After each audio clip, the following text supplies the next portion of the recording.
Hey there, baseball fans. Nathan Rohde and Shooter Hunt here with the latest episode of Coffee and Curveballs. Shooter coming very soon to prepbaseballreport.com.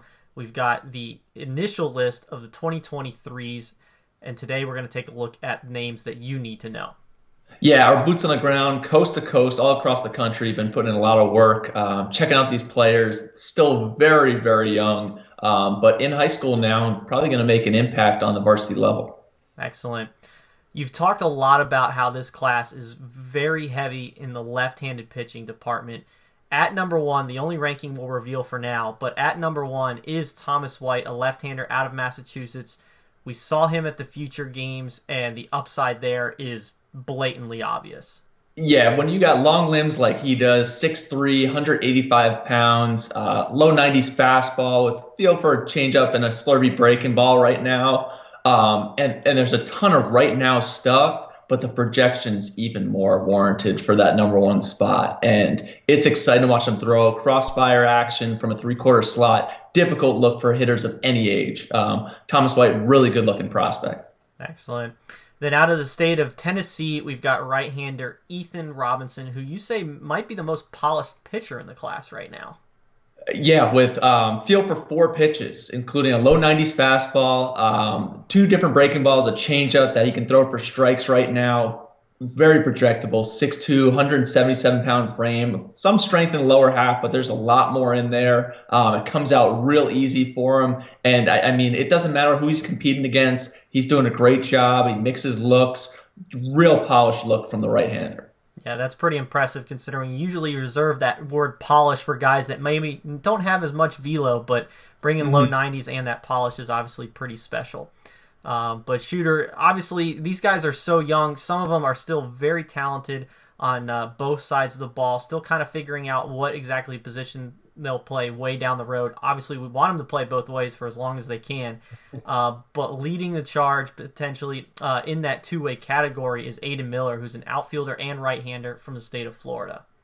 Yeah, and Aiden Miller, if you want a baseball player, a ball player in your team, this is the guy you want. And if you want a big at bat late in the game, Aiden Miller's the guy you want. If you want a championship game to be thrown, Aiden Miller's probably the guy you want to throw that game too. It's an upper 80s fastball, really competes though. Good athlete, can play probably any position on the field. Big arm strength, love the way he sets up at the plate, gap-to-gap power. There's more on the way. His older brother Jackson headed to Wake Forest, a 2020 draft prospect as well. But love the way he competes, that top-tier Ruse team. He kind of leads the charge for a really talented group. Excellent. Another two-way guy out of the state of Florida.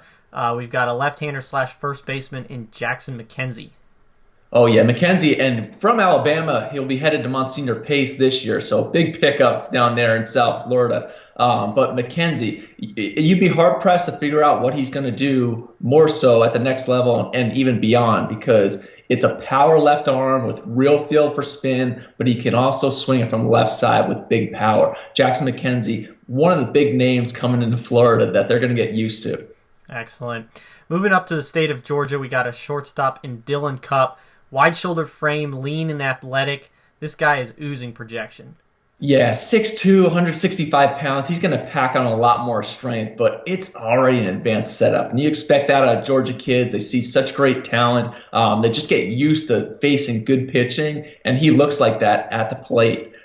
Quick hands, drives the ball gap to gap, line drives. There's more power coming. He's going to stick on the left side at the next level. Man, big fan of what Cupp does. Excellent. We've talked Florida, Georgia. We got a guy from the Northeast, but let's head out to the West Coast and talk about outfielder slash right-hander Owen Egan from California. Yeah, and really at a young age, before you start getting into the POs, are you a position player? What are you? Owen Egan's an athlete, and he's from UKIPA, which produces great talent. They just keep steamrolling and bringing new guys into the program, but can really swing it from the right side. He's probably going to be a corner outfielder, going to have some more power in the future, but also has a mid-80s fastball. And these guys, especially at a young age, they just love the game so much and want to go out there and compete, and that's what Egan does. Excellent. And let's wrap things up for today with an outfielder slash left-hander from the Hoosier State in Max Clark. Yeah, gotta love those Hoosiers. Max Clark can really swing it. It's a sweet stroke from the left side. And we've known about him for a couple of years now. Phil Wade clued me in on him a year ago with how good the swing looked as an eighth grader. But now in ninth grade, making an impact, going to be a national name soon. Also has a mid 80s fastball. And again, I just kind of beating it right now, but they just love to compete. And he gets out there in the mound late in the game. He's able to spin it, able to run that fastball up there with some arm side life. And then, oh, yeah, if you're pitching it to him late, you probably don't want to. Excellent. So there's a look at 7 names to know for the 2023 rankings, which will be coming out very soon at prepbaseballreport.com, so be on the lookout for that. Quick programming note, we will be off next week with Coffee and Curveballs, but when Shooter and I return, we will begin our usual off-season look at the recruiting classes for the 2020 class now, the seniors that are, obviously going into the draft or potentially on the campus for next year, so be on the lookout for that as well. But as always, for Shooter Hunt, I'm Nathan Rohde. This was Coffee and Curveballs, and until next time, we'll see you guys at the ballpark.